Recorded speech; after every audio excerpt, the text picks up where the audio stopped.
Degree prelims stage 3യുടെ മാത്സിന്റെ explanation video ആണിത്. എൻ്റെ പേര് ജോസ് കാപ്പൻ. നിങ്ങളെ എല്ലാവരെയും ക്ലാസ്സിലേക്ക് ഒത്തിരി സ്നേഹത്തോടെ സ്വാഗതം ചെയ്യുന്നു. 20 ചോദ്യങ്ങളുണ്ട്. ഈ 20 ചോദ്യങ്ങളിൽ കുറേ ചോദ്യങ്ങൾ എളുപ്പമുള്ളതായിരുന്നു, എന്നാൽ 3-4 ചോദ്യങ്ങൾ നല്ല ബുദ്ധിമുട്ടുള്ള ചോദ്യങ്ങളും വന്നിട്ടുണ്ടായിരുന്നു. ആവറേജ് ഒരു 15 മാർക്കൊക്കെ നിങ്ങൾക്ക് 20ൽ സ്കോർ ചെയ്യാൻ പറ്റുന്ന തരത്തിലുള്ള ഒരു ക്വസ്റ്റ്യൻ പേപ്പർ ആയിരുന്നു. അപ്പോൾ ഏതൊക്കെയാണ് ചോദ്യങ്ങൾ എന്ന് പരിചയപ്പെടാം. നേരെ ക്ലാസ്സിലേക്ക് പോവാം. നമ്മുടെ ഫസ്റ്റ് ക്വസ്റ്റ്യൻ ഇതാണ്. ആദ്യത്തെ ചോദ്യം: if the product of two consecutive positive integers is 132, if only the large one is increased by 3, the new product will be. അല്ലേ? ചോദ്യം ഇതാണ്. രണ്ട് കോൺസിക്യൂട്ടീവ് ആയിട്ടുള്ള പോസിറ്റീവ് സംഖ്യകളുടെ പ്രൊഡക്റ്റ് എന്ന് പറഞ്ഞാൽ 132 ആണെന്ന് പറഞ്ഞിട്ടുണ്ട്. ഓക്കെ, ഇതിലെ വലിയ നമ്പർ 3 കൂട്ടിയിട്ട് ഗുണിച്ചാൽ എത്രയായിരിക്കും പ്രൊഡക്റ്റ് കിട്ടുക എന്നതാണ് ചോദ്യം. അതായത് രണ്ട് കോൺസിക്യൂട്ടീവ് നമ്പർ ഉണ്ട്, അവയുടെ പ്രൊഡക്റ്റ് ഇപ്പോൾ 132 ആണ്.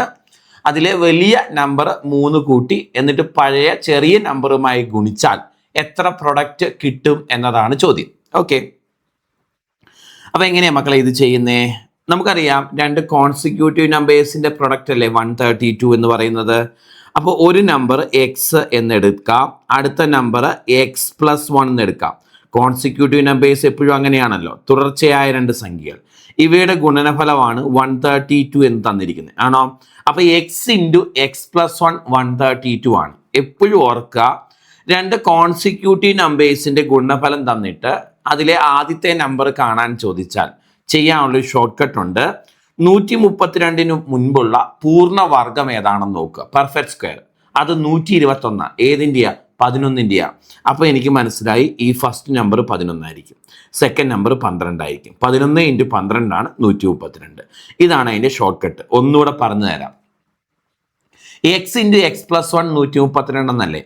അപ്പോൾ ഒരു സംഖ്യയും അതിൻ്റെ തൊട്ടടുത്ത സംഖ്യയും കൂടെ ഗുണിക്കുമ്പോൾ 132 കിട്ടണം, ശരിയല്ലേ? അപ്പം ഏതാണ് ആ സംഖ്യകൾ എന്നറിയണമെങ്കിൽ 132 മുൻപുള്ള പെർഫെക്റ്റ് സ്ക്വയർ ഏതാണെന്ന് നോക്കണം. 121 അത് 11ന്റെ സ്ക്വയറാണ്. അപ്പോൾ അതിലെ ഫസ്റ്റ് നമ്പർ 11ഉം സെക്കൻഡ് നമ്പർ 12ഉം ആയിരിക്കും. 11 × 12 ആണ് 132. ഈ ടെക്നിക്ക് എല്ലായിടത്തും ശരിയാകും. തുടർച്ചയായ രണ്ട് സംഖ്യകളുടെ ഗുണനഫലം 132 തന്നിട്ടുണ്ട്. അതിലെ സംഖ്യകൾ കണ്ടുപിടിക്കാൻ 132 മുൻപുള്ള പെർഫെക്റ്റ് സ്ക്വയർ ഏതാണെന്ന് നോക്കുക. 121 ആണ്, അത് 11ൻ്റെയാണ്. അപ്പോൾ അതിലെ ഫസ്റ്റ് നമ്പർ 11ഉം സെക്കൻഡ് നമ്പർ 11 + 1 12 ആയിരിക്കും. അപ്പൊ ആ രണ്ട് സംഖ്യകൾ ഒന്ന് 11ഉം ഒന്ന് 12ഉം ആണെന്ന് കിട്ടി. ഇനി പറഞ്ഞേക്കുന്നത് ഫസ്റ്റ് നമ്പർ അങ്ങനെ തന്നെ എഴുതുക, സെക്കൻഡ് നമ്പർ 3 കൂട്ടുക. 12നോട് 3 കൂട്ടിയാൽ 15. ഇവ തമ്മിൽ ഗുണിക്കുമ്പോൾ കിട്ടുന്ന ഉത്തരം എത്ര എന്നാണ് ചോദ്യം. 165 ആണ് കുഞ്ഞുങ്ങളെ നമ്മുടെ ആൻസർ ആയിട്ട് വരുന്നത്. 165 ആണ്. സോ ഓപ്ഷൻ എ ആണ് കറക്റ്റ്. അപ്പം ഞാൻ പറഞ്ഞ ടെക്നിക്ക് ഓർത്തോണം. തുടർച്ചയായ രണ്ട് സംഖ്യകളുടെ ഗുണനഫലം തന്നിട്ട് ആ സംഖ്യകൾ ഏതൊക്കെയാണെന്ന് കണ്ടുപിടിക്കാൻ ഇതിന് മുൻപുള്ള, അല്ലേ, തൊട്ട് മുമ്പുള്ള പെർഫെക്റ്റ് സ്ക്വയർ നോക്കുക. 121 അത് 11ൻ്റെയാണ്, അല്ലേ? അപ്പോൾ ആദ്യത്തെ നമ്പർ 11ഉം അടുത്ത നമ്പർ 12ഉം ആണ്. സോ 11 × 12 ആണ് 132. പല സാഹചര്യങ്ങളിൽ ഇത് വരും കേട്ടോ. x×x+1 = 132 എന്നാണ്. ഇങ്ങനെ തന്നിട്ട് എക്സ് കാണാൻ ചോദിച്ചാൽ ആണ് 132 മുന്നേ ഉള്ള പൂർണ്ണവർഗം എടുത്ത് ചെയ്യേണ്ടത്. റെഡി ആണെന്ന് വിചാരിക്കുന്നു. നെക്സ്റ്റ് ചോദ്യത്തിലേക്ക് വരാം. നമ്മുടെ രണ്ടാമത്തെ ചോദ്യം മക്കളെ: the ratio of boys to girls in a class is 5:4. If 18 more boys join the class, the ratio becomes 7:4. The number of girls is. അതായത് ഒരു ക്ലാസ്സിലെ ബോയ്സും ഗേൾസും തമ്മിലുള്ള റേഷ്യോ 5:4 ആണ്, അല്ലേ? ഒരു ക്ലാസ്സിലെ ബോയ്സും ഗേൾസും തമ്മിലുള്ള റേഷ്യോ 5:4 ആണ്. ക്ലാസ്സിലേക്ക് 18 കൂടുതൽ ആൺകുട്ടികൾ വന്നപ്പോൾ ഇവരുടെ റേഷ്യോ 7:4 ആയിട്ട് മാറി എങ്കിൽ ചോദ്യം ഇതാണ്: the number of girls is. ആ ക്ലാസ്സിൽ എത്ര പെൺകുട്ടികൾ ഉണ്ടായിരുന്നു എന്നതാണ് ചോദ്യം. അതായത് ഒരു ക്ലാസ്സിൽ ബോയ്സും ഗേൾസും 5:4 എന്ന റേഷ്യോയിലാണ്. അതിലേക്ക് ഗേൾസ് കൂടുതലായിട്ട് ആരും വന്നില്ല. ബോയ്സ് 18 പേര് വന്നപ്പം ഈ ബോയ്സിൻ്റെയും ഗേൾസിൻ്റെയും റേഷ്യോ 5:4 ആയിരുന്നത് 7:4 എന്ന് മാറി എങ്കിൽ എത്രയാണ് അവിടെ ഉണ്ടായിരുന്ന പെൺകുട്ടികളുടെ എണ്ണം എന്നതാണ് ചോദ്യം. മക്കളെ, നമ്മൾ ഇതിലേക്ക് ശ്രദ്ധിച്ച് നോക്കിയാൽ മനസ്സിലാകും, ഗേൾസ് ആരും വന്നിട്ടില്ല, ബോയ്സ് മാത്രമാണ് വന്നത്.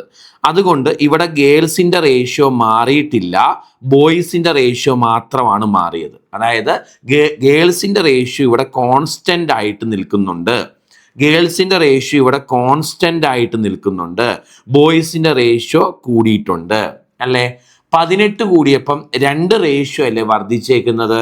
അപ്പോൾ 2 റേഷ്യോ എന്ന് പറയുന്നത് 18 എണ്ണത്തിന് തുല്യമാണ്. അങ്ങനെയെങ്കിൽ ഒരു റേഷ്യോ എന്ന് പറയുന്നത് 9 എണ്ണത്തിന് തുല്യമാണ്.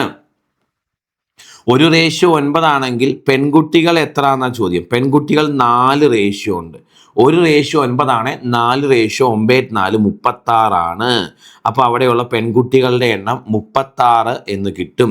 പെൺകുട്ടികളുടെ എണ്ണം 36 എന്ന് കിട്ടും. ഓപ്ഷൻ എ ആണ് കറക്റ്റ്. ഒന്നുകൂടെ പറയാം, ബോയ്സും ഗേൾസും 5:4 എന്ന റേഷ്യോയിലാണ്. 18 ആൺകുട്ടികൾ വന്നപ്പോൾ അത് 7:4 ആയിട്ട് മാറി. ഈ ചോദ്യത്തിൻ്റെ പ്രത്യേകത, ഇവിടെ ഗേൾസിൻ്റെ റേഷ്യോ മാറുന്നില്ല അല്ലേ, ബോയ്സിൻ്റെ റേഷ്യോ മാറുന്നു. ബോയ്സ് മാത്രമേ വന്നിട്ടുള്ളൂ, അതുകൊണ്ട് ബോയ്സിൻ്റെ മാത്രം റേഷ്യോയെ മാറിയിട്ടുള്ളൂ. 2 റേഷ്യോ കൂടി 18 ബോയ്സ് വന്നപ്പം, അതിൻ്റെ അർത്ഥം 2 റേഷ്യോ എന്ന് പറഞ്ഞാൽ 18 ബോയ്സിന് തുല്യമാണ്. അപ്പോൾ ഒരു റേഷ്യോ എന്ന് പറഞ്ഞാൽ 9 റേഷ്യോ ആണ്. ഒരു റേഷ്യോ എന്ന് പറഞ്ഞാൽ 9 ബോയ്സ് ആണ്, അല്ലെങ്കിൽ 9 എണ്ണമാണ്. അങ്ങനെയെങ്കിൽ 4 റേഷ്യോ എന്ന് പറഞ്ഞാൽ 9 4 36 ആണ്. ഇതാണ് ഒരു മെത്തേഡ്. 2 റേഷ്യോ 18 എണ്ണത്തിന് തുല്യം, ഒരു റേഷ്യോ 9 എണ്ണമാണ്. ഗേൾസ് 4 റേഷ്യോ, അപ്പം 4 റേഷ്യോ എത്ര എണ്ണം നോക്കണം. ശരി, ഇനി അതല്ലെങ്കിൽ നിങ്ങൾക്ക് നോർമൽ മെത്തേഡ് ചെയ്യാം. നോർമൽ മെത്തേഡ് എന്ന് പറയുമ്പോൾ കുറച്ചുകൂടി ലെങ്തി ആയിരിക്കും അല്ലേ. അതായത് ബോയ്സിൻ്റെയും ഗേൾസിൻ്റെയും റേഷ്യോ നമുക്കറിയാം. ബോയ്സിൻ്റെയും ഗേൾസിൻ്റെയും റേഷ്യോ എന്ന് പറയുന്നത് 5:4 ആണ്. അപ്പോൾ ബോയ്സിൻ്റെ എണ്ണം നമുക്ക് 5x എന്ന് എടുക്കാം, ഗേൾസിൻ്റെ എണ്ണം നമുക്ക് 4x എന്ന് എടുക്കാം. ബോയ്സ് 18 പേര് വന്നെങ്കിൽ ബോയ്സിൻ്റെ പുതിയ എണ്ണം 5x + 18 ആണ്. ഗേൾസിൻ്റെ പുതിയ എണ്ണം 4x മാത്രമാണ്, കാരണം ഗേൾസ് കൂടുതൽ വന്നില്ല. അപ്പോൾ റേഷ്യോ 7:4 ആയി മാറി എന്ന് പറഞ്ഞിട്ടുണ്ട്.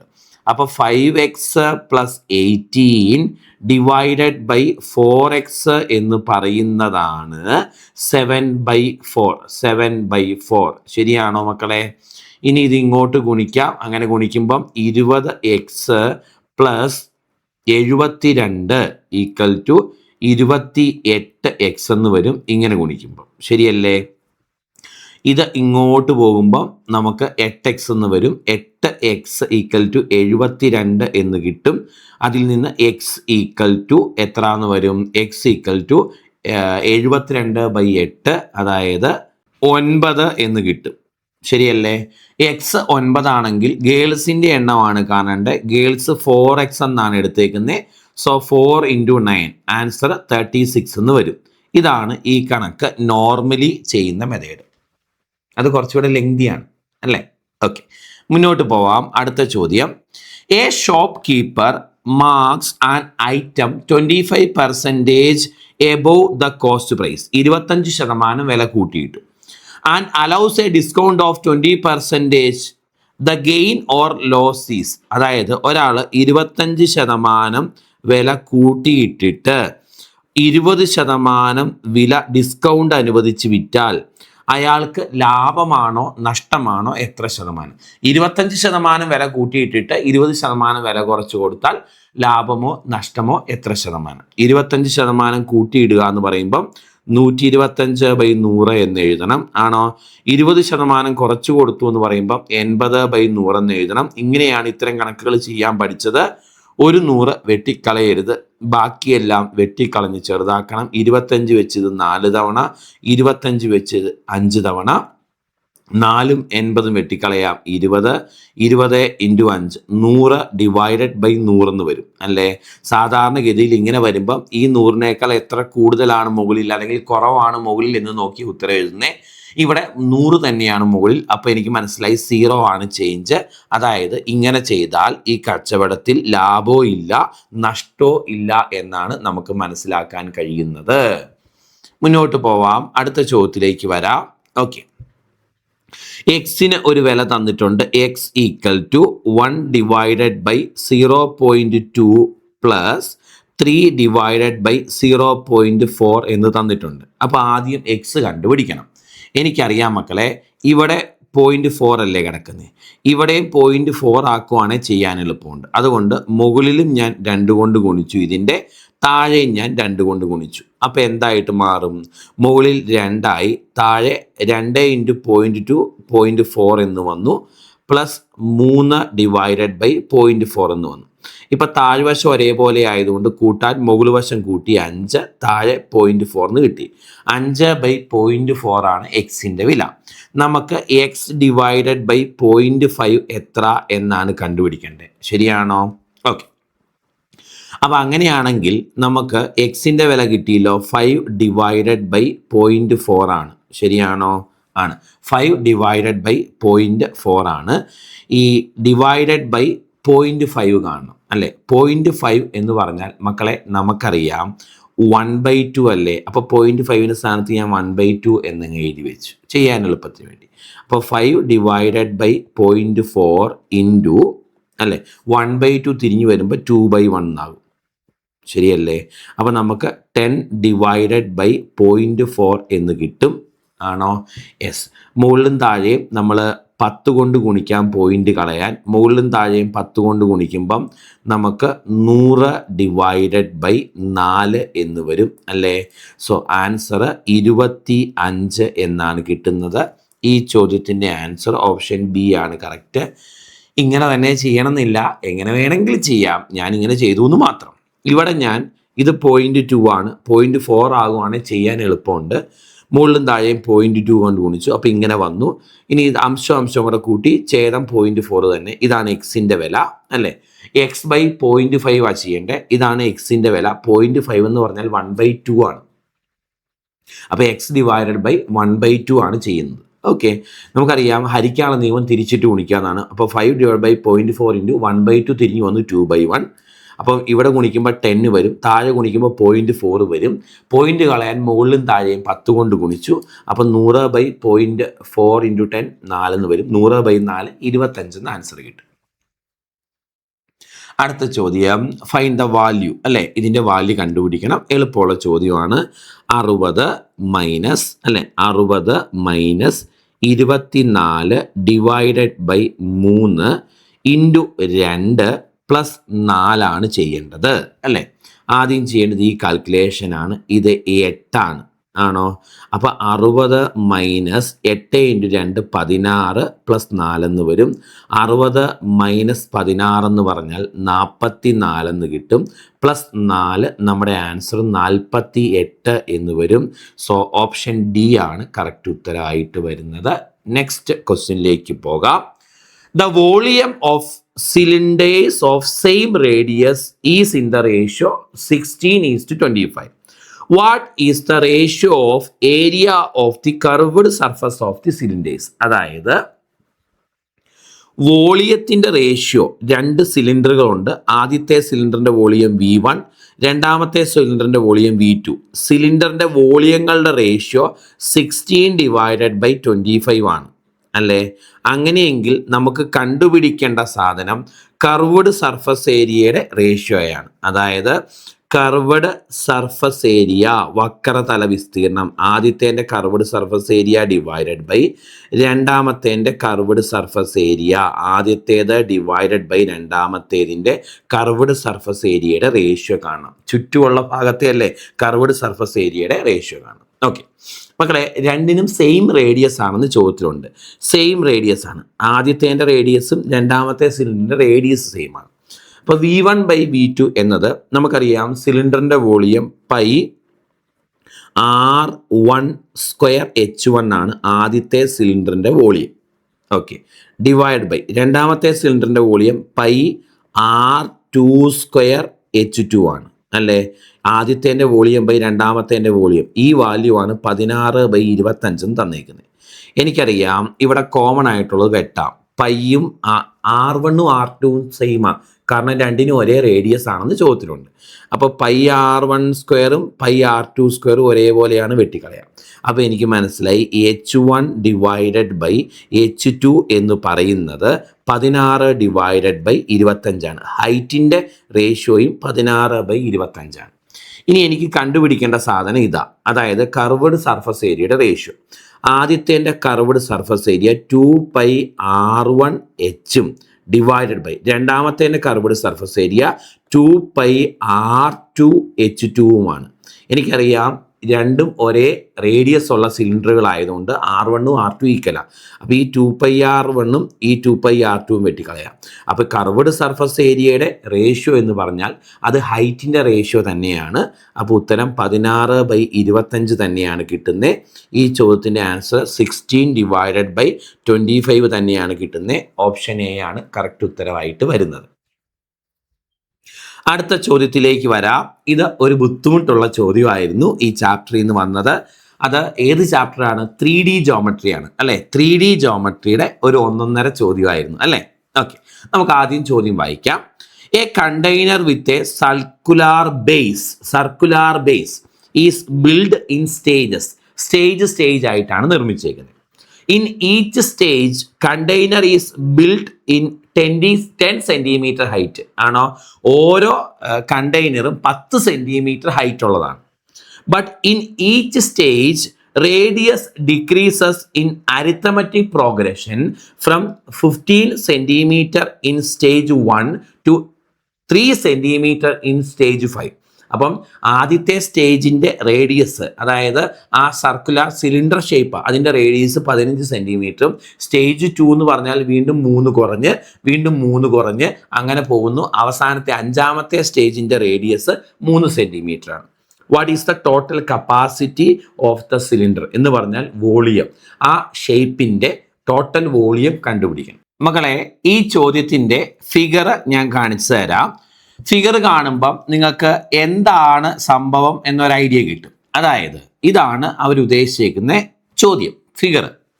അതായത് ഒരു സിലിണ്ടറിക്കൽ ഷേപ്പ് ഉണ്ട് അല്ലേ?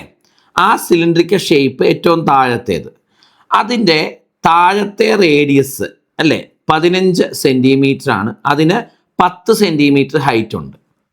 ഇനി അടുത്ത സ്റ്റേജായിട്ട് മറ്റൊരു സിലിണ്ടറിക്കൽ ഷേപ്പ് ഉണ്ട്. അതിൻ്റെ റേഡിയസ് വീണ്ടും 3 കുറയും. ഇവിടെ റേഡിയസ് 15 ആയിരുന്നു, ഇവിടെ റേഡിയസ് 12 ആണ്. ഹൈറ്റ് 10 തന്നെ. ഹൈറ്റ് എല്ലാത്തിനും 10 ആണ്, പക്ഷേ റേഡിയസ് അരിത്തമെറ്റിക് പ്രോഗ്രഷൻ പോലെ കുറഞ്ഞു പോകുമെന്ന് പറഞ്ഞിട്ടുണ്ട്. ആദ്യത്തേതിൽ 15 ആണ് റേഡിയസ്, അടുത്തത് 12, അടുത്തത് 9, അടുത്തത് 6, അടുത്തത് 3. ഏറ്റവും അവസാനത്തെ സ്റ്റേജ് 5 വരുന്നതിൻ്റെ റേഡിയസ് 3 ആണ്. ഈ ഷേപ്പിൻ്റെ വോളിയം കാണണം. ഈ ഷേപ്പിൻ്റെ വോളിയം എന്ന് പറഞ്ഞാൽ ഈ സിലിണ്ടറിൻ്റെ വോളിയം പ്ലസ് ഈ സിലിണ്ടറിൻ്റെ വോളിയം പ്ലസ് ഇത് പ്ലസ് ഇത് പ്ലസ് ഇത്, ഈ 5 സിലിണ്ടറിൻ്റെ വോളിയം കൂട്ടുന്നതല്ലേ ആണ്. അപ്പോൾ ഓരോന്ന് കൂട്ടാം. ആദ്യത്തെ സിലിണ്ടറിൻ്റെ വോളിയം πr²h. അപ്പോൾ ആദ്യത്തെ സിലിണ്ടറിൻ്റെ വോളിയം നമുക്ക് എങ്ങനെ എടുക്കാം? ആദ്യത്തെ സിലിണ്ടറിൻ്റെ വോളിയം എന്ന് പറഞ്ഞാൽ π ഇൻറ്റു അതിൻ്റെ റേഡിയസ് എന്ന് പറഞ്ഞാൽ എത്രയാണ് മക്കളെ? അതിൻ്റെ റേഡിയസ് 15 അല്ലേ? 15ൻ്റെ സ്ക്വയർ അല്ലേ ഇൻറ്റു എച്ച് എന്ന് പറഞ്ഞാൽ ഹൈറ്റ്. ഇതാണ് ആദ്യത്തേതിൻ്റെ വോളിയം. പ്ലസ് രണ്ടാമത്തേതിൻ്റെ വോളിയം π ഇൻറ്റു r² എന്ന് പറഞ്ഞാൽ റേഡിയസ് 12 ആണ്. 12ൻ്റെ സ്ക്വയർ ഇൻറ്റു എച്ച് 10 തന്നെയാണ് അല്ലേ? മൂന്നാമത്തേതിൻ്റെ വോളിയം π ഇൻറ്റു അവിടെ റേഡിയസ് എന്ന് പറഞ്ഞാൽ 9 ആണ്. 9ൻ്റെ സ്ക്വയർ πr², എച്ച് എന്ന് പറഞ്ഞാൽ 10 തന്നെയാണ് അല്ലേ? അടുത്തതിൻ്റെ വോളിയം പ്ലസ് π ഇൻറ്റു r² എന്ന് പറഞ്ഞാൽ അത് 6 ആണ്. r² ഇൻറ്റു ഹൈറ്റ് 10 ആണ്. ഓക്കെ, അടുത്തതിൻ്റെ വോളിയം π, റേഡിയസ് എന്ന് പറഞ്ഞാൽ 3 ആണ്. 3ൻ്റെ സ്ക്വയർ ഇൻറ്റു ഹൈറ്റ് 10 ആണ്. എല്ലാത്തിലും കോമൺ ഏതാ? പൈയും 10ഉം കോമൺ ആണ്. അത് പുറത്തെടുത്താൽ ബാക്കി ഇവിടെ എന്ത് വരും? 15ൻ്റെ സ്ക്വയർ വരും. 15ൻ്റെ സ്ക്വയർ നമുക്കറിയാം 225 ആണ് അല്ലേ? 225 അല്ലേ? പ്ലസ് ഇവിടെ 12ൻ്റെ സ്ക്വയർ ബാക്കി വരും 144 ആണോ? പ്ലസ് ഇവിടെ 9ൻ്റെ സ്ക്വയർ ബാക്കി വരും 81, പ്ലസ് ഇവിടെ 6ൻ്റെ സ്ക്വയർ ബാക്കി വരും 36, പ്ലസ് ഇവിടെ 3ൻ്റെ സ്ക്വയർ ബാക്കി വരും 9. ശരിയല്ലേ? സോ π ഇൻറ്റു 10 ഇൻറ്റു ഇതെല്ലാം കൂടെ കൂട്ടുമ്പോൾ നമുക്ക് കിട്ടുന്നത് 495 മക്കളെ. സോ ആൻസർ 4950 പൈ എന്നാണ് ആൻസർ കിട്ടുന്നത്. 4950 പൈ. സോ നമ്മുടെ ആൻസർ ആയിട്ട് വരുന്നത് ഓപ്ഷൻ സി ആണ് കറക്റ്റ് ഉത്തരം. ഇതൊരു ബുദ്ധിമുട്ടുള്ള ചോദ്യമായിരുന്നു അല്ലേ? നമ്മൾ ചെയ്തെടുക്കാൻ പറ്റും, പക്ഷെ ചെയ്തെടുക്കുമ്പോൾ നമ്മുടെ സമയം പോകും എന്നുള്ളതാണ് ഇവിടുത്തെ പ്രശ്നമായിട്ട് വരുന്നത്. അപ്പോൾ ഇത് അത്യാവശ്യം നല്ല റേഞ്ച് കൂടിയ ഒരു ചോദ്യമായിരുന്നു എന്ന് പറയാം. ഓക്കെ, അടുത്ത ചോദ്യം ഇതും കുറച്ച് കൺഫ്യൂഷൻ ഉണ്ടാക്കുന്ന ചോദ്യമാവും. കാരണം ഇത് ബോട്ട് ആൻഡ് സ്ട്രീമിൻ്റെ ചോദ്യമാണ്. പക്ഷേ അത് വെള്ളവും ഒഴുക്കുമായിട്ട് ബന്ധപ്പെട്ട് പറയാതെ എയർക്രാഫ്റ്റ് എയറിൽ പറഞ്ഞേക്കുക അല്ലേ? ഈ ചോദ്യം നമുക്ക് പണി തന്നു ആണോ? ചെയ്തെടുക്കാം, ആ കൺസെപ്റ്റ് ആണെന്ന് മനസ്സിലായാൽ മതി. അതായത് an aircraft while moving in the direction of wind അല്ലേ? നമ്മൾ ഒഴുക്കിന് അനുകൂലമായി നീന്തുക എന്ന് പറയുന്ന പോലെ ഇവിടെ വിൻഡിന് അനുകൂലമായി പോവുക. അങ്ങനെ പോകുമ്പം 1000 കിലോമീറ്റർ 5 മണിക്കൂർ കൊണ്ട് സഞ്ചരിക്കാൻ പറ്റും. ശരിയല്ലേ? Okay. While moving against the wind, ഒഴുക്കിനെതിരെ എന്ന് നമ്മൾ പറയുന്നതിന് പകരം ഇവിടെ വിൻഡിനെതിരെ പോയാൽ 2.5 മണിക്കൂർ വേണം 1000 കിലോമീറ്റർ സഞ്ചരിക്കാൻ. Assuming that the speed of aircraft and the wind are constant in both direction. Okay, what is the speed in kilometre per hour of the wind? അതായത് കാറ്റിൻ്റെ വേഗത എത്ര? നമ്മൾ ബോട്ട് ആൻഡ് സ്ട്രീമിൽ പറയുവാണെങ്കിൽ ഒഴുക്കിൻ്റെ വേഗത എത്ര? അപ്പോൾ ആ ലോജിക്ക് തന്നെ മനസ്സിലാക്കിയാൽ മതി. നമുക്കറിയാം ഒഴുക്കിന് അനുകൂലമായ വേഗത എന്ന് പറയുന്നതാണ് ഇവിടുത്തെ വിൻഡിന് അനുകൂലമായ വേഗത. നമുക്ക് ഒഴുക്കിന് അനുകൂലമായ വേഗത നമ്മൾ എ എന്ന ലെറ്റർ കൊണ്ട് റെപ്രസെൻറ്റ് ചെയ്തുകൊണ്ടിരുന്നത്. അപ്പോൾ ഇവിടെ വിൻഡിന് അനുകൂലമായ വേഗത നമുക്ക് എ കൊണ്ട് റെപ്രസെൻറ്റ് ചെയ്യാം. അവർ പറഞ്ഞേക്കുന്നത് 1000 കിലോമീറ്റർ 2 മണിക്കൂർ കൊണ്ട് സഞ്ചരിക്കാൻ പറ്റും.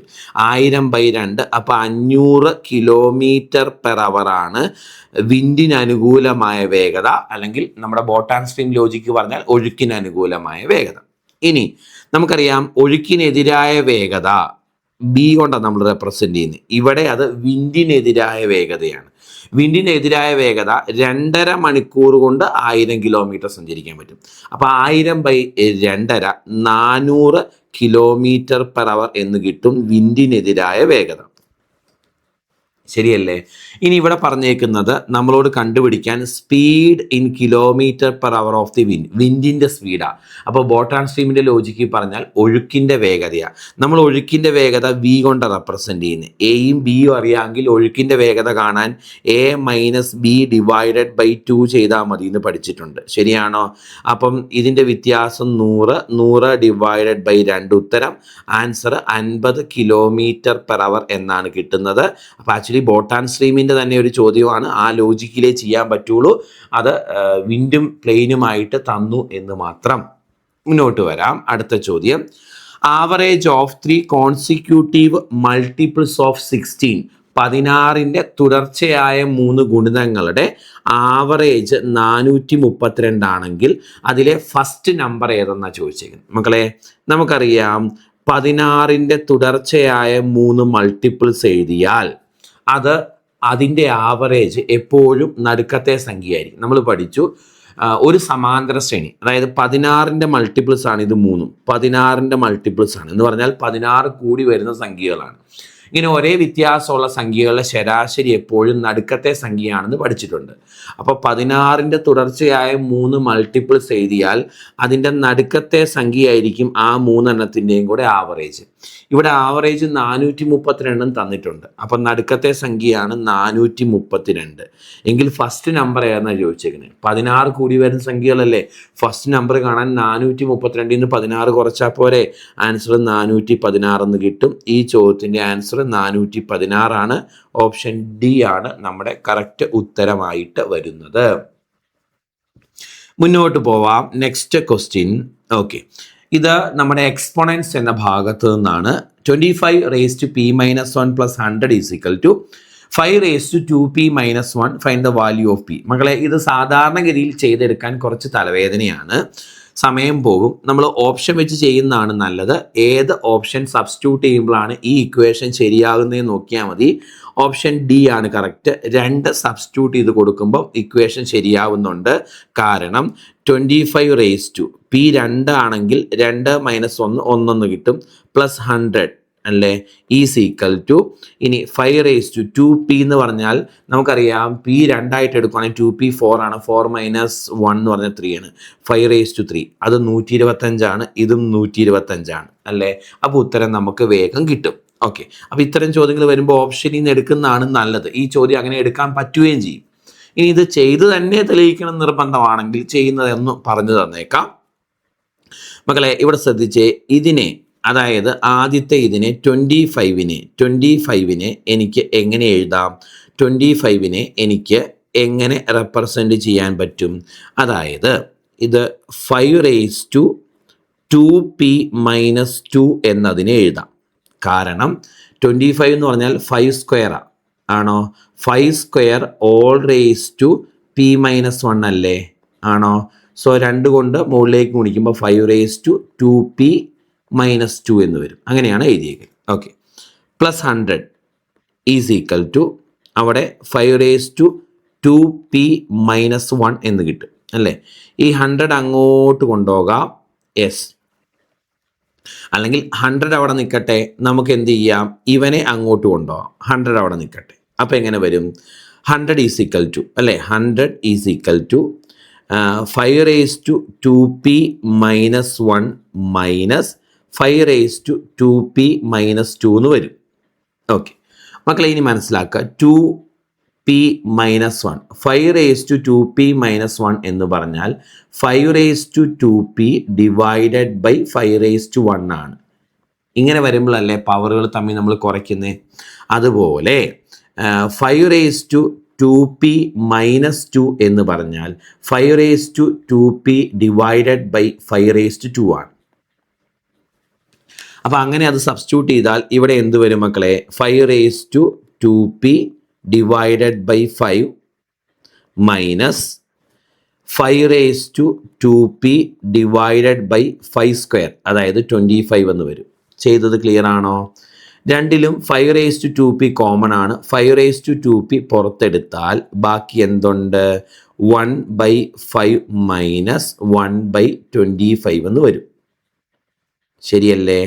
അത് ക്രോസ് മൾട്ടിപ്ലൈ ചെയ്യുമ്പോൾ എത്ര കിട്ടും? ഇങ്ങോട്ട് എഴുതാം.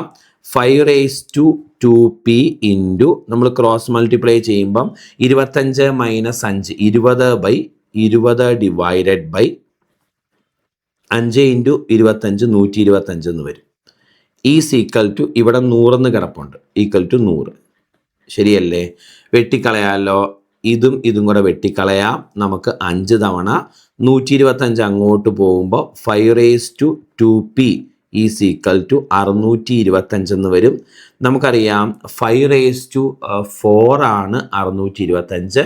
അപ്പോൾ പിയുടെ വില 2 വന്നാലേ 2 × 2 4 ആവത്തുള്ളൂ. അതിൽ നിന്ന് p ഈസ് ഈക്വൽ ടു 2 ആണ് എന്ന് കണ്ടുപിടിക്കാം. ഇത്രയും വലിച്ചു വാരി ചെയ്യേണ്ട വരും. അതിലും നല്ലത് ഓപ്ഷനിൽ നിന്ന് എടുത്ത് ചെയ്യുന്നതാണ്. മുന്നോട്ട് പോവാം. അടുത്ത ചോദ്യം ഇതാണ്. 9 × 9 മൈനസ് 9 ഡിവൈഡഡ് ബൈ 1/9 പ്ലസ് 9 എത്ര? ആദ്യം ഡിവിഷൻ ചെയ്യണം. ഹരിക്കാനുള്ള നിയമം തിരിച്ചിട്ട് ഗുണിക്കുക എന്ന്. അപ്പം 9 × 9/1 എന്ന് വരും. അതായത് 81 എന്ന് കിട്ടും അത്. സോ ഇതും 81 ആണ്. ശരിയല്ലേ? അപ്പോൾ ബാക്കി 81 മൈനസ് 81 പ്ലസ് 9 എന്ന് വരും. സോ ആൻസർ 9 എന്ന് കിട്ടും. 81 മൈനസ് 81 0 ആയിപ്പോവും അല്ലേ? അപ്പോൾ ഈ ചോദ്യത്തിൻ്റെ ആൻസർ 9 ആണ്. മുന്നോട്ട് പോവാം. അടുത്ത ചോദ്യം 1 എന്ന് പറഞ്ഞാൽ നമുക്കറിയാം 37 എന്ന് കോഡ് ചെയ്തിട്ടുണ്ട്. എങ്ങനെ വന്നു? O എന്ന് പറഞ്ഞാൽ 15ാമത്തെ ലെറ്ററാണ്. N എന്ന് പറഞ്ഞാൽ 14ാമത്തെ ലെറ്ററാണ്. E എന്ന് പറഞ്ഞാൽ 5ാമത്തെ ലെറ്ററാണ്. എല്ലാം കൂടെ കൂട്ടി ആണോ?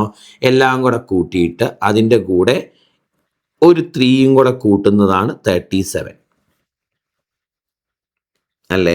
ഇതെല്ലാം കൂടെ കൂട്ടുമ്പം നമുക്ക് എത്രയാണ് വരുന്നത് മക്കളെ? 34 എന്നാണ് വരുന്നത്. 34 + 3 ആണ് 37. ആ 3 എവിടെ നിന്ന് വന്നു എന്ന് ചോദിച്ചാൽ ചിലപ്പം ഈ 3 ലെറ്റേഴ്സ് അല്ലേ ഉള്ളത്, ആ ലെറ്റേഴ്സ് ആയിരിക്കും ഉദ്ദേശിക്കുന്നത്. അടുത്തതിലും ഇതുപോലെ തന്നെയാണ് വന്നേക്കുന്നത് എന്ന് പറഞ്ഞാൽ 2 എന്ന് പറയുന്നത് അവർ കോഡ് ചെയ്തേക്കുന്നത് എങ്ങനെയാ, 61 എങ്ങനെ വന്നു?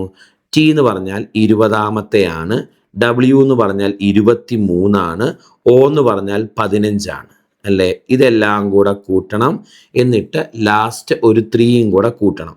സോ അതാണ് 61. അപ്പോൾ അതേ പരിപാടി അടുത്തതിലും കാണിക്കണം. അങ്ങനെ കാണിക്കുമ്പം 6 എന്നല്ലേ മക്കളെ, 6 എന്നാണ്. ഓക്കെ, എസ് എന്ന് പറഞ്ഞാൽ എത്രയാ? എസ് എന്ന് പറഞ്ഞാൽ 19, ഐ എന്ന് പറഞ്ഞാൽ എത്രയാ? 9, എക്സ് എന്ന് പറഞ്ഞാൽ 24. S 19, I 9, S 24. ഇതെല്ലാം കൂടെ കൂട്ടുമ്പം നമുക്ക് 52 കിട്ടും. അതിൻ്റെ കൂടെ ഇവിടെ എണ്ണം 3 ആയതുകൊണ്ട് അതും കൂടെ കൂട്ടുമ്പോൾ 52 + 3 ആൻസർ 55 എന്നാണ് കിട്ടുന്നത്. നമ്മുടെ ആൻസർ ആയിട്ട് വരുന്നത് ഓപ്ഷൻ എ ആണ് കറക്റ്റ്. 55 ഉത്തരവായിട്ട് വരുന്നത്. ചെയ്തത് ക്ലിയർ ആണെങ്കിൽ നെക്സ്റ്റ് ചോദ്യത്തിലേക്ക് വരാം. അടുത്തത് മിസ്സിംഗ് നമ്പർ കണ്ടുപിടിക്കാനാണ്. 2 ഉണ്ട്, 8 ഉണ്ട്, 18 ഉണ്ട്, 32 ഉണ്ട്, 50 ഉണ്ട്, 72 ഉണ്ട്. അടുത്തത് കാണാനാണ് ചോദ്യം. ഓക്കെ, ഇവിടെ കൂടിയത് എത്രയാണെന്ന് നോക്കാം. ഇവിടെ കൂടിയത് 6. ഓക്കെ, ഇവിടെ കൂടിയത് 10.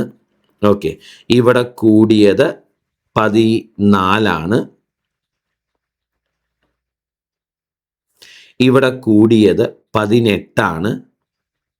ഇവിടെ കൂടിയത് 22 അല്ലേ? യെസ്. ഇവിടെ കൂടേണ്ടത് 26. അപ്പം 72 + 26 വരേണ്ടത്. അതായത് 70, 20, 90, 98 വരണം. അങ്ങനെ ഓപ്ഷനിൽ ഇല്ല. അതുകൊണ്ട് answer none of the above ആണ് വരുന്നത്. ആദ്യം 6 കൂടി, 10 കൂടി, 14 കൂടി, 18 കൂടി, 22 കൂടി, 26 കൂടണം. സോ ആൻസർ 98 ഓപ്ഷനിൽ ഇല്ല. അതുകൊണ്ട് നൺ ഓഫ് ദി എബവ്. ഇനി ഒരു ഇത് തന്നിട്ട് ഏതൊക്കെ സബ്സ്റ്റിറ്റ്യൂട്ട് ചെയ്യുമ്പോഴാണ് കറക്റ്റ് കിട്ടുന്നതെന്ന് ചോദിച്ചിട്ടുണ്ട്. മക്കളെ വേറെ ഒന്നും ആലോചിക്കാനില്ല, സബ്സ്റ്റിറ്റ്യൂട്ട് ചെയ്ത് നോക്കുക. സോ അതിൽ ഓപ്ഷൻ എ സബ്സ്റ്റിറ്റ്യൂട്ട് ചെയ്യുമ്പോഴാണ് കറക്റ്റ് ഉത്തരം കിട്ടുന്നത്. 72 ഡിവൈഡഡ് ബൈ 4 ഈക്വൽ ടു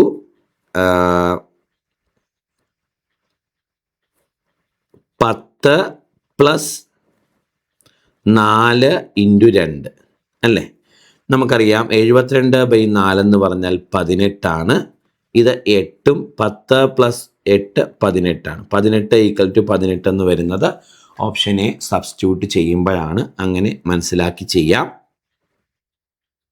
മുന്നോട്ട് പോവാം. അടുത്ത ചോദ്യം, പിക്ക് ദ ഓഡ് വൺ കണ്ടുപിടിക്കണം അല്ലേ? ഇതെല്ലാം 3ന്റെ പവറുകളാണ് മക്കളെ. സോ 9 എന്ന് പറഞ്ഞാൽ 3⁻2 ആണ്. 27 3³ ആണ്. 81 3⁻4 ആണ്. 243 ഇവിടെ വരണ്ടേ, അതാണ് 3⁻5 അല്ലേ? ഇവിടെ 3⁻6 ആണ്. ഇത് 3⁻7 ആണ്. കണ്ടോ? അപ്പോൾ 246 പകരം 243 വരണമായിരുന്നു. അപ്പോൾ ഇവിടെ ഒറ്റപ്പെട്ടത് 246 ആണ്. അടുത്ത ചോദ്യത്തിലേക്ക് വരാം. 2 persons are going together. One of them said to the other, though you are my father, yet I am not your son. താങ്കൾ എൻ്റെ അച്ഛനാണെങ്കിലും ഞാൻ താങ്കളുടെ മകനല്ല. താങ്കൾ എൻ്റെ അച്ഛനാണെങ്കിലും ഞാൻ താങ്കളുടെ മകനല്ല. മകനല്ലെങ്കിൽ മകളായിരിക്കും അല്ലേ? അച്ഛനാണെങ്കിലും മകനല്ല എന്ന് പറഞ്ഞാൽ മകളാണെന്നല്ലേ അർത്ഥം. സോ ഇവിടെ ഇവർ തമ്മിലുള്ള റിലേഷൻ ഫാദർ ആൻഡ് ഡോട്ടർ ആണ്. എളുപ്പമുള്ളൊരു ക്വസ്റ്റ്യൻ ആയിരുന്നു അത്. അടുത്ത ചോദ്യം ഡയറക്ഷൻ്റെ ഒരു ചോദ്യമാണ്. ഡയറക്ഷൻ്റെ ചോദ്യം. Okay, A is 20 metre south west of B അല്ലേ? അപ്പോൾ ബി എ കമ്പയർ ചെയ്താൽ പറഞ്ഞേക്കുന്നത്. നമ്മുടെ ബി ആദ്യം വരയ്ക്കാം. സോ ഇതാണ് നമ്മുടെ ബി അല്ലേ? ഓക്കെ, ഇനി ബി എ ആധാരമാക്കിയാണ് ഡയറക്ഷൻസ് പറഞ്ഞേക്കുന്നത്. ശരിയല്ലേ മക്കളെ? ബി എ ആധാരമാക്കിയാണ് ഡയറക്ഷൻസ് പറഞ്ഞേക്കുന്നത്. അപ്പോൾ ബി എന്ന പോയിന്റിനെ ആധാരമാക്കിയാണ് നമ്മൾ പറയേണ്ടത്. ശരി, A is 20 metre south west ആണ്. ഓക്കെ, നമുക്കറിയാം ബിയുടെ നോർത്ത് ഇത്, സൗത്ത് ഇത്, ഈസ്റ്റ് ഇത്, വെസ്റ്റ് ഇത്. സൗത്ത് വെസ്റ്റ് ആണെന്ന് പറഞ്ഞാൽ ഇങ്ങോട്ടാണ്, ശരിയല്ലേ? 20 മീറ്റർ സൗത്ത് വെസ്റ്റ് ആണ് ആര്? എ. 20 മീറ്റർ സൗത്ത് വെസ്റ്റ് ആണ്. സോ ഇവിടെയാണ് എ. ഇത് 20 മീറ്റർ സൗത്ത് വെസ്റ്റ് ആണെന്ന് പറഞ്ഞിട്ടുണ്ട്. റെഡിയല്ലേ? അപ്പോൾ ഈ ദൂരം 20 മീറ്റർ ആണ്. 20 മീറ്റർ ആണ്. റെഡിയല്ലേ മക്കളെ? അടുത്തത് C is 20 metre south east of B. South east എന്ന് പറഞ്ഞാൽ ഇങ്ങോട്ടാണ്, ഇതാണ് സൗത്ത് ഈസ്റ്റ് അല്ലേ? 20 മീറ്റർ സൗത്ത് ഈസ്റ്റ് ആണ് ആര്? 20 മീറ്റർ സൗത്ത് ഈസ്റ്റ് ആണ് സി എന്ന് പറയുന്നത്. സി എന്ന് പറയുന്നത് 20 മീറ്റർ സൗത്ത് ഈസ്റ്റ് ആണെന്ന് പറഞ്ഞിട്ടുണ്ട്. അതും 20 മീറ്റർ തന്നെയാണ് അല്ലേ? അപ്പോൾ ഒരേ അകലമായിരിക്കുകയല്ലേ മക്കളെ? 20 മീറ്റർ ആണ്. അപ്പോൾ നമുക്ക് മനസ്സിലാക്കാവുന്ന ഒരു കാര്യം, ഇവർ രണ്ടുപേരും ഒരേ അലൈൻമെൻറ്റിൽ കിടക്കുന്നവരായിരിക്കും അല്ലേ? ഇനി ചോദിച്ചേക്കുവാണ് C is in which direction of A. എയുടെ ഏത് ഡയറക്ഷനിലാണ് സി? നമുക്കറിയാം എയുടെ ഈ ഡയറക്ഷനിലാണ് സി. എയുടെ ഈ ഡയറക്ഷനിലാണ് സി, ശരിയല്ലേ? ഈ ഡയറക്ഷനിലാണ് സി. അത് ഏത് ഡയറക്ഷനാണ് മക്കളെ? ഈസ്റ്റ് അല്ലേ? അപ്പോൾ ഈ ചോദ്യത്തിൻ്റെ ആൻസർ ഓപ്ഷൻ എ ആണ്, ഈസ്റ്റ്. എയുടെ ഏത് ഡയറക്ഷനിലാണെന്നാണ്. ഓക്കെ, മുന്നോട്ട് പോവാം. Next question. ഇതൊരു ബുദ്ധിമുട്ടുള്ള ചോദ്യമായിരുന്നു. ഇവിടെ ചെയ്തേക്കുന്നത് ഒന്നുമില്ല മക്കളെ, അതായത് കുറച്ച് ബുദ്ധിമുട്ടായിരുന്നു ഇത് കിട്ടാൻ. അതായത് ഈ ചെറിയ രണ്ട് സംഖ്യകളുടെ സ്ക്വയറുകളുടെ വ്യത്യാസമാണ് വലിയ സംഖ്യ. ഇവിടെ ചെറിയ രണ്ട് സംഖ്യകൾ, ഒന്ന് 11ഉം ഒന്ന് 13ഉമാണ്. ഇവയുടെ സ്ക്വയറുകളുടെ വ്യത്യാസമാണ് 48. അതായത് 13ൻ്റെ സ്ക്വയർ 169ഉം 11ൻ്റെ സ്ക്വയർ 121ഉം. ഇവ തമ്മിലുള്ള വ്യത്യാസമാണ് 48. ഓക്കെ, ഇവിടെ ചെറിയ രണ്ട് സംഖ്യകൾ ഇത് രണ്ടും അല്ലേ? ഇവയുടെ വ്യത്യാസമാണ് മൂന്നാമത്തെ സംഖ്യ. അതായത് 12ൻ്റെ സ്ക്വയർ 144 മൈനസ് 9ൻ്റെ സ്ക്വയർ 81. അവയുടെ വ്യത്യാസമാണ് 63. അപ്പോൾ ഇവിടെ ചെറിയ രണ്ട് സംഖ്യകളുടെ വ്യത്യാസം എടുക്കണ്ടേ? ഇത് ചെറിയ രണ്ട് സംഖ്യകളാണെന്ന് മനസ്സിലാവാൻ കാരണം ഓപ്ഷൻസ് എല്ലാം വലുതാണ്. അപ്പോൾ 25ൻ്റെ സ്ക്വയർ മൈനസ് 21ൻ്റെ സ്ക്വയർ ആണ് ഉത്തരം അല്ലേ? 25ൻ്റെ സ്ക്വയർ മൈനസ് 25ൻ്റെ സ്ക്വയർ നമുക്കറിയാം 625 ആണ്. 21ൻ്റെ സ്ക്വയർ നമുക്കറിയാം 441. 625 മൈനസ് 441 ഉത്തരവായിട്ട് വരുന്നത്. ആൻസർ 184 എന്നാണ് കിട്ടുന്നത്. ഓപ്ഷൻ എ ആണ് നമ്മുടെ കറക്റ്റ് ഉത്തരവായിട്ട് വരുന്നത്. അടുത്തത് കലണ്ടറിൻ്റെ ഒരു കോമൺ ചോദ്യമാണ്, എപ്പോഴും കാണാറുണ്ട്. 2026 തുല്യമായ വർഷം അല്ലേ? The calendar of the year 2026 can be used again in the year അല്ലേ? ഒരു വർഷം തന്നിട്ട് അതിന് തുല്യമായ വർഷം ഇനി എന്ന് വരും എന്ന് ചോദിച്ചാൽ നമ്മൾ ചെയ്യേണ്ടത് അവസാനത്തെ രണ്ടക്കത്തെ, വർഷത്തിൻ്റെ അവസാനത്തെ രണ്ടക്കത്തെ 4 കൊണ്ട് ഡിവൈഡ് ചെയ്യണം. അങ്ങനെ ഡിവൈഡ് ചെയ്യുമ്പം ശിഷ്ടം എത്ര കിട്ടും എന്ന് നോക്കണം. നമുക്കറിയാം ഇവിടെ 26നെ 4 കൊണ്ട് ഡിവൈഡ് ചെയ്യുമ്പോൾ കിട്ടുന്ന ശിഷ്ടം 24 കഴിഞ്ഞ് ബാക്കി 2 ആണ്. ശിഷ്ടം 2 ആണ് കിട്ടുന്നതെങ്കിൽ, ശിഷ്ടം 2ഓ 3ഓ ആണ് കിട്ടുന്നതെങ്കിൽ തന്നിരിക്കുന്ന വർഷത്തിൻ്റെ കൂടെ 11 കൂട്ടുന്നതായിരിക്കും ഉത്തരം എന്നാണ് നമ്മൾ പഠിച്ചേക്കുന്നത്. ഇപ്പോൾ 2026 പ്ലസ് 11 2037 നമ്മുടെ ഉത്തരവായിട്ട് വരുന്നത്. സോ ഓപ്ഷൻ ഏതാ കറക്റ്റ്? ഓപ്ഷൻ സി ആണ് കറക്റ്റ് അല്ലേ? ശിഷ്ടം 1 കിട്ടിയാൽ 6 കൂട്ടണം, ശിഷ്ടം 2ഓ 3ഓ കിട്ടിയാൽ 11 കൂട്ടണം, ശിഷ്ടം 0 ആണെങ്കിൽ 28 കൂട്ടണം എന്ന് നമ്മൾ പഠിച്ചിട്ടുണ്ട്, മനസ്സിലാക്കിയിട്ടുണ്ട്. അടുത്തത് ഒറ്റയുടെ സ്ഥാനത്തെ അക്കം കാണണം. 61 ഇൻറ്റു 14 ഇൻറ്റു 127/18 ഇതിൻ്റെ എല്ലാം ഗുണിച്ച് കിട്ടുന്നതിൻ്റെ ഒറ്റയുടെ സ്ഥാനത്തെ അക്കം. ആദ്യം ഇതിൻ്റെ ഒറ്റയുടെ സ്ഥാനത്തെ അക്കം അത് 1 ആണ്. ഇവിടെ ഒറ്റയുടെ സ്ഥാനത്തെ അക്കം 4 ആണ്. ഇതിൻ്റെ ഒറ്റയുടെ സ്ഥാനത്തെ അക്കം കാണാൻ 7 പുറത്തേക്ക് ഇറക്കി എഴുതി 18നെ 4 കൊണ്ട് ഹരിക്കുമ്പോൾ ശിഷ്ടം നോക്കി 16 കഴിഞ്ഞ് ബാക്കി 2. 7ൻ്റെ സ്ക്വയർ 49 ആണ്. അപ്പോൾ ഒറ്റയുടെ സ്ഥാനത്തെ അക്കം 9 ആണ്. 1ഉം 4ഉം കൂടെ ഗുണിച്ചു 4, 4 9 കൂടെ ഗുണിക്കും 9 4 36. ഒറ്റയുടെ സ്ഥാനത്ത് 6 വരുന്നത്. അപ്പോൾ ഈ ചോദ്യത്തിൻ്റെ ആൻസർ നമുക്ക് 6 എന്നാണ് കിട്ടുന്നത്. ഇതാണ് നമ്മുടെ 20 ക്വസ്റ്റ്യൻസ്. നിങ്ങൾക്ക് മനസ്സിലായി, ക്ലിയർ ആയി എന്ന് പ്രതീക്ഷിക്കുന്നു. അടുത്ത എക്സ്പ്ലനേഷനുമായിട്ട് കാണാം. ടാറ്റാ.